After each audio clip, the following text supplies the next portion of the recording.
Hello दोस्तों, स्वागत है आप सभी का ITI SKG स्टडी में। दोस्तों इस वीडियो में ITI सेकेंड ईयर का कुछ इंपॉर्टेंट क्वेश्चन को लेके आए हैं जो CBT एग्ज़ाम के लिए इम्पोर्टेंट होगा। यह जो क्वेश्चन होगा वह व्हाट्सएप कैलकुलेशन का होगा और ITI all trade second year स्टूडेंटों के लिए होगा। जो ITI second year all trade में जो होता है W, जिसको आप शॉर्ट में जो बोलते हो WCS बोलते हो, व्हाट्सएप कैलकुलेशन, वो ऑल ट्रेड के लिए आता है। ऑल ट्रेड की बात करें तो एम्प्लॉयबिलिटी स्किल और वर्कशॉप कैलकुलेशन जो होता है ITI के अंदर सभी जो इंजीनियरिंग ट्रेड 2 साल के अंतर्गत आता है, उनमें ये 2 विषय कॉमन रहते हैं। तो जो है ये व्हाट्सएप कैलकुलेशन जो है उसी के विषय में है जो ऑल ट्रेड को लिए होता है। तो चलिए दोस्तों, बिना देर किए क्लास को स्टार्ट करते हैं। पहला जो क्वेश्चन है वह घर्षण का नियम कौन सा है। यहाँ घर्षण का नियम पूछ रखा है, तो घर्षण का नियम कौन सा है पहले हम ये समझ लेते हैं कि घर्षण हम किसे कहते हैं। घर्षण उनसे कहते हैं जो 2 वस्तुओं को आपस में रगड़ खाने से जो उत्पन्न होती है तो उसको हम घर्षण बोलते हैं। तो यहाँ घर्षण का नियम कौन सा है यह पूछ रखा है। तो घर्षण का जो नियम होता है वह घर्षण बल क्षेत्र पर निर्भर स्वतंत्र है और संपर्क सतहों का आकार है। क्या है? घर्षण बल क्षेत्र पर स्वतंत्र है और संपर्क सतहों का आकार है, वही घर्षण का नियम कहलाता है। चलिए नेक्स्ट क्वेश्चन की ओर चलते हैं। अगला क्वेश्चन है आपसे पूछ रखा, घर्षण बल की दिशा क्या है। एक गतिशील वस्तु के खिलाफ होना चाहिए। जब गतिशील वस्तु का खिलाफ हुआ तो घर्षण बल की दिशा क्या होगी। तो वह जो घर्षण बल की दिशा होगी वह विपरीत होगी। क्या होगी? वस्तु के विपरीत होगी, वही घर्षण बल की दिशा कहलाती है। चलिए अगला देख लीजिए। 3 नंबर क्वेश्चन आपसे क्या पूछ रखा है, कौन सा बल के सीधे आनुपातिक हो। जो कौन सा बल के सीधे आनुपातिक हो जो संपर्क सतहों के बीच सामान्य प्रक्रिया होता हो। तो संपर्क सतहों के बीच जो सामान्य प्रक्रिया होता है, जो कौन सा बल है जो सीधे आनुपातिक हो, तो वह जो बल है उसे हम बोलते हैं, क्या बोलते हैं, तो घर्षण बल बोलते हैं। क्या बोलते हैं? घर्षण बल। चलिए नेक्स्ट क्वेश्चन 4 नंबर क्वेश्चन आपसे क्या पूछ रखा है, निम्नलिखित में से कौन किसके बीच में कार्य करता है यदि पहिए और सरके की यदि वाहन चलने में सक्षम हो। निम्नलिखित में से कौन सा किसके बीच में कार्य करता है। पहिए और सड़कें यदि सड़कें वाहन चलने में सक्षम हो, तो वह जो वाहन चलने में जो सक्षम होता है वह कौन होगा, तो वह होगा घर्षण। क्या होगा? घर्षण जो है, यहाँ घर्षण जो है वह पहिए और सड़कें का वाहन चलने में सक्षम होता है। चलिए अगला देख लीजिए। यहाँ पे जो टाइपिंग किया गया है वहाँ आगे पीछे किया गया है, तो इससे आप कंफ्यूज नहीं होइएगा। देखिए यहाँ अगला है, उपयोगी घर्षण कौन सा है। यहाँ पे उपयोगी घर्षण पूछ रखा है, तो यहाँ पे बताइए उपयोगी घर्षण कौन है। तो जो उपयोगी घर्षण होता है वह जो होता है ब्रेकशू लाइनिंग जो होता है वह उपयोगी घर्षण है। चलिए अगला देख लीजिए। 6 नंबर क्वेश्चन है, व्यर्थ घर्षण किसे कहते हैं। यहाँ व्यर्थ घर्षण पूछ रखा है, तो व्यर्थ घर्षण आप किसे कहते हैं। यहाँ 4 ऑप्शन दिया गया है, बताइए व्यर्थ घर्षण क्या है। तो जो व्यर्थ घर्षण है उसे हम बोलते हैं रियल एक्सल गियर। क्या बोलते हैं? रियल एक्सल गियर बोलते हैं। रियल एक्सल गियर को हम व्यर्थ घर्षण कहते हैं। चलिए आगे की ओर चलते हैं। नेक्स्ट क्वेश्चन 7 नंबर क्वेश्चन आपसे क्या पूछ रखा है, कौन सा घर्षण बल पर निर्भर करता है। यहाँ घर्षण बल पर जो निर्भर करता है वह क्या है, बताइए।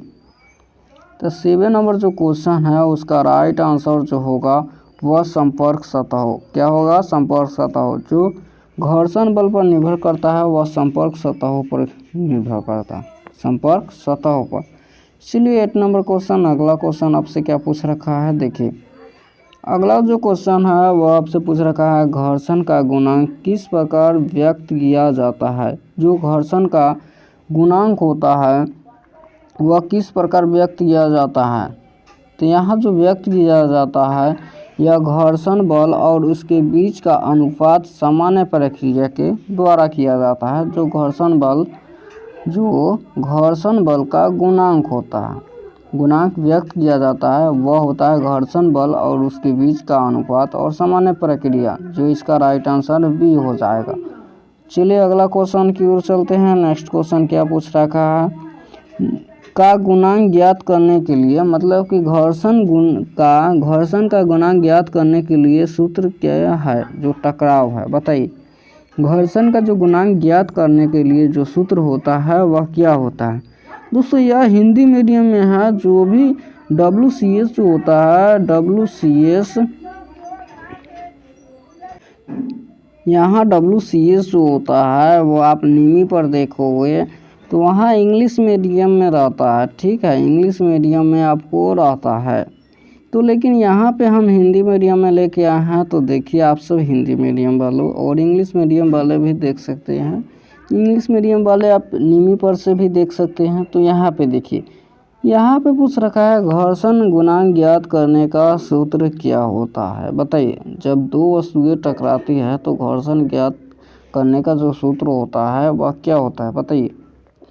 तो जो घर्षण गुणांक करने का जो सूत्र होता है वह होता है म्यू बराबर F W, F Barate W, mu बराबर एफ बाई डब्लू, म्यू बराबर फोर्स बाई बल बाई शक्ति डब्लू, ठीक है। तो इस क्वेश्चन का जो राइट आंसर होगा वो होगा डी। क्या होगा, डी नंबर ऑप्शन होगा, म्यू बराबर एफ बाई डब्लू। चलिए अगला देख लीजिए, 10 नंबर क्वेश्चन क्या पूछ रखा है। घर्षण गुणांकों को दर्शाने के लिए किस चिन्ह का प्रयोग किया जाता है। जो गुणांकों को दर्शाने के लिए किस चिन्ह का प्रयोग किया जाता है, बताइए। घर्षण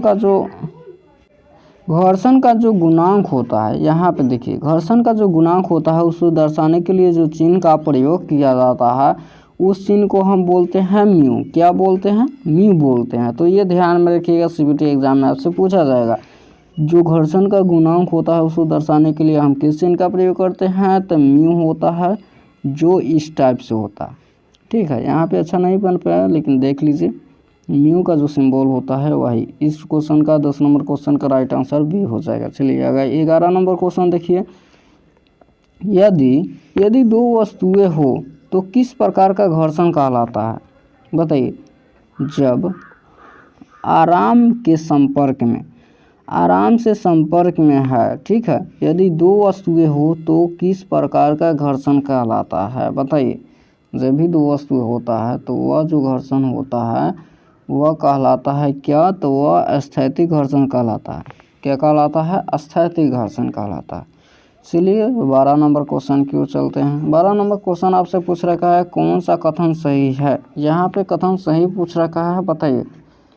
यहाँ कथन जो है, इस जो कथन है आप सभी ने पढ़ लीजिए, यहाँ पे उतना टाइम नहीं है। तो ये जो कौन सा कथन सही है, तो यहाँ पे जो कथन हो जाएगा वह फिसलने वाला घर्षण हमेशा सीमित करने से कम होता है। यहाँ फिसलने वाला जो घर्षण होता है हमेशा सीमित करने से कम होता है, ठीक है। इस क्वेश्चन का राइट आंसर सी हो जाएगा। सीमित घर्षण फिसलने वाले घर्षण के बराबर होता है। ये नंबर ऑप्शन है तो ये सब नहीं होगा, ठीक है।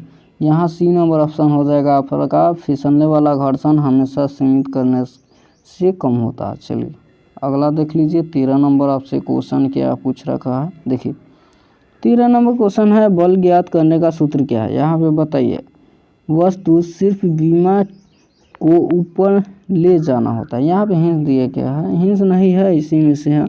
बल ज्ञात करने का सूत्र आपको बताना है क्या होता है। तो जो बल ज्ञात करने का जो सूत्र होता है वह होता है W बराबर साइन थीटा बटे प्लस फाइव। यहाँ पे W into sine theta plus five बटे कॉस फाइव, ठीक है।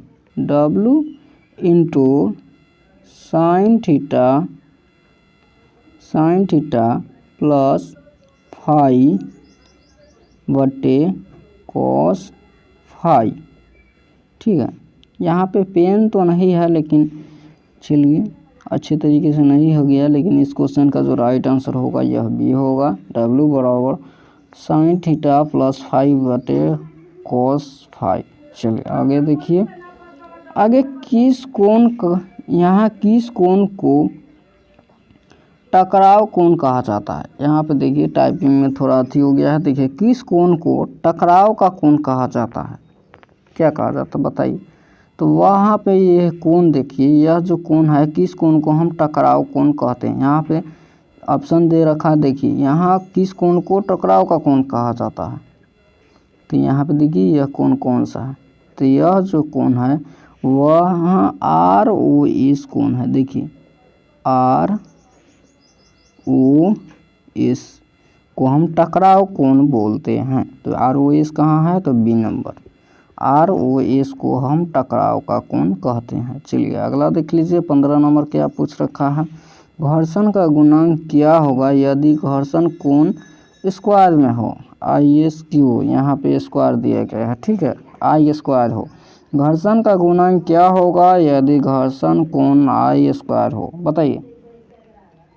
तो यहाँ जो घर्षण कोण होगा यदि I स्क्वायर में हो तो वह तन होगा। क्या होगा, तन होगा। तो इस क्वेश्चन का राइट आंसर सी हो जाएगा, तन। चलिए अगला देखिए, अगला क्वेश्चन आपसे क्या पूछ रखा है। उसके द्वारा दिए गए टी में R अक्षर को क्या दर्शाया जाता है, आकृति बताइए। उसके द्वारा दिए गए टी में R अक्षर को क्या दर्शाया जाता है।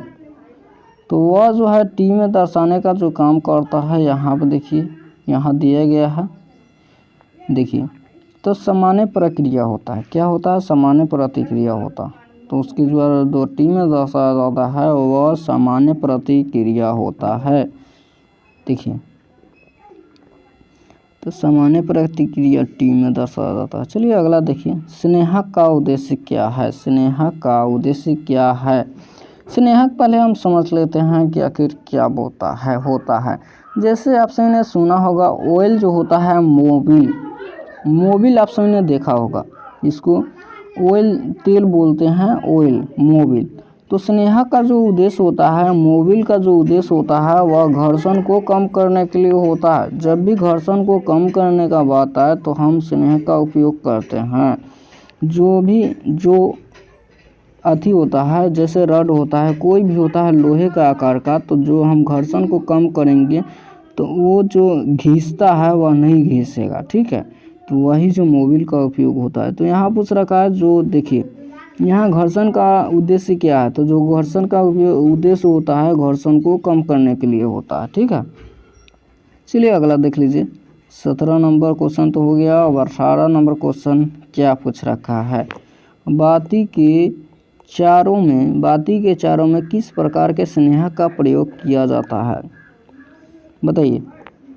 बाती के जो चारों होते हैं, चारों में किस प्रकार के स्नेहक का प्रयोग किया जाता है।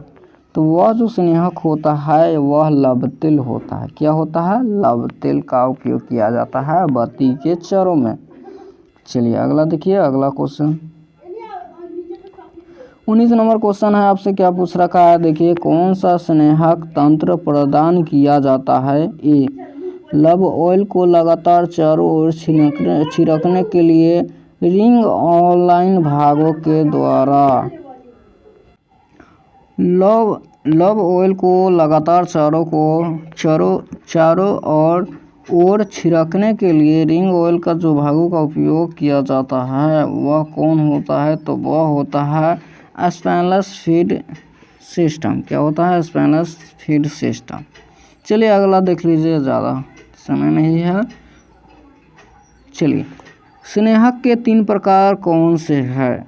सामान्य उपयोगी में प्रणाली। जो स्नेहक का जो 3 प्रकार होता है वह कौन होता है, बताइए। तो जो स्नेहक का 3 प्रकार होता है वह क्या होता है, तो gravity feed system, force feed system, स्पेनलेस फीड सिस्टम। तो ये सी नंबर ऑप्शन जो है वो आपका राइट आंसर हो जाएगा। ध्यान में रखिएगा, आप याद कर लीजिए, gravity feed system, force feed system और स्पेनलेस फीड सिस्टम, ये 3 प्रणाली होता है। स्नेहक के 3 प्रकार होते हैं। चलिए अगला देखिए, 21 नंबर क्वेश्चन आपसे क्या पूछ रखा है। कौन सी स्नेहक प्रणाली तेल छिद्रों को नियोजित करती है? बताइए, जो मशीन में होता है वह कौन सा स्नेहक प्रणाली जो होता है वह तेल में छिद्रों को नियोजित करती है? तो जो छिद्रों को नियोजित करती है वह स्नेहक प्रणाली को उसे हम बोलते हैं ग्रेविटी फीड सिस्टम। क्या बोलते हैं? Gravity feed system. चलिए अगला क्वेश्चन देख लेते हैं। 22 नंबर है, स्नेहक का नाम क्या है? प्रणाली। यहाँ पे स्नेहक का नाम पूछ रखा है। यहाँ देखिए स्नेहक का जो होता है, यहाँ मोबिल जो ऑयल होता है, यहाँ चित्र दे रखा है और इसका नाम पूछ रखा है। बताइए यहाँ पे स्नेहक का नाम प्रणाली क्या है? यहाँ पे देखिए ये यहाँ चित्र दे दिया गया है। बताइए इसका नाम क्या है? तो इसको हम बोलते हैं बाती फीड बोलते हैं। क्या बोलते हैं? बाती फीड बोल। जैसे ही आपका सीवीटी एग्ज़ाम में यह चित्र दिखे तो यह बाती फीड हम बोलेंगे। चलिए अगला देखिए,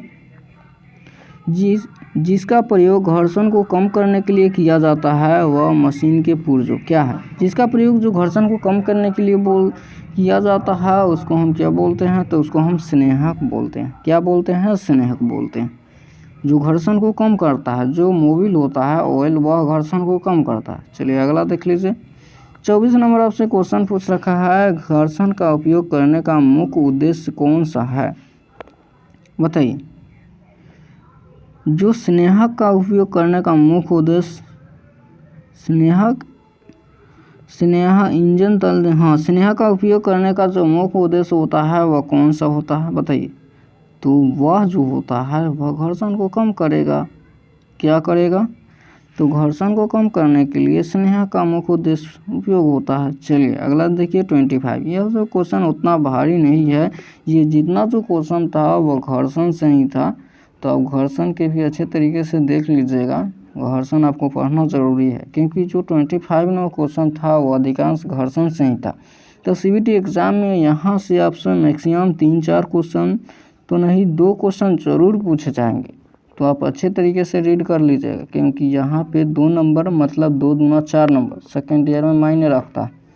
तो चलिए यहाँ पे देखिए 25 नंबर है, कौन सा कथन सही है? यहाँ पे कथन पूछ रखा है। तो पहला जो ये नंबर कथन है, यह स्नेहक जंग को रोकने के लिए कार्य करता है। बी नंबर है, स्नेहक एक मुहर के रूप में कार्य करता है। और सी नंबर है, स्नेहक ईंधन के रूप में कार्य करता है। और डी नंबर है, स्नेहक एक फिल्टर के रूप में कार्य करता है। बताइए।